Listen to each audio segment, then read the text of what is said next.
sao thênh thang quá, người gần bước chân vẫn như còn xa. Dù lòng nhớ thương người luôn vẫn âm thầm, mà nói không nên lời. Ngày tháng qua, tình trong anh chôn giấu, dù rằng chúng ta vẫn hay gặp nhau. Lòng hoài ngóng trông được nghe tiếng em cười, mà cứ như vô hình.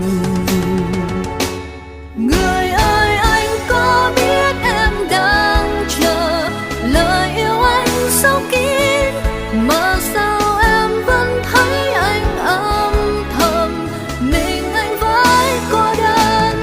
Giờ ta đây đã đến bên nhau rồi, mà sao anh chẳng nói. Thời gian trời em vẫn luôn mong chờ, mình sẽ mãi bên nhau.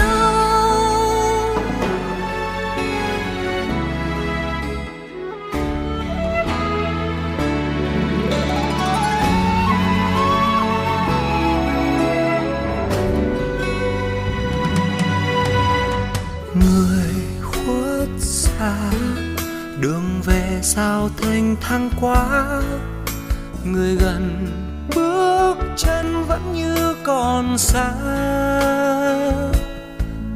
Dù lòng nhớ thương người luôn vẫn âm thầm, mà nói không nên lời.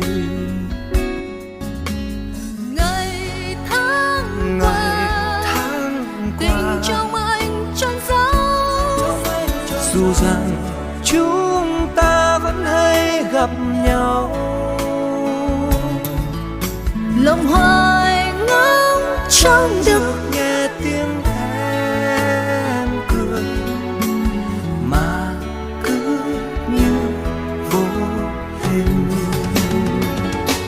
Người ơi, em có biết em đang chờ lời yêu em sâu kín, mà sao em vẫn thấy anh âm thầm, mình anh vẫn tương tư.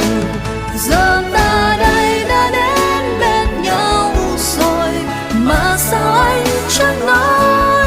Thời gian trời em vẫn luôn mong chờ, mình sẽ mãi bên nhau. Người ơi, anh có biết em đang chờ lời yêu em sâu kín, Mà sao em vẫn thấy anh âm thầm, mình anh với cô đơn.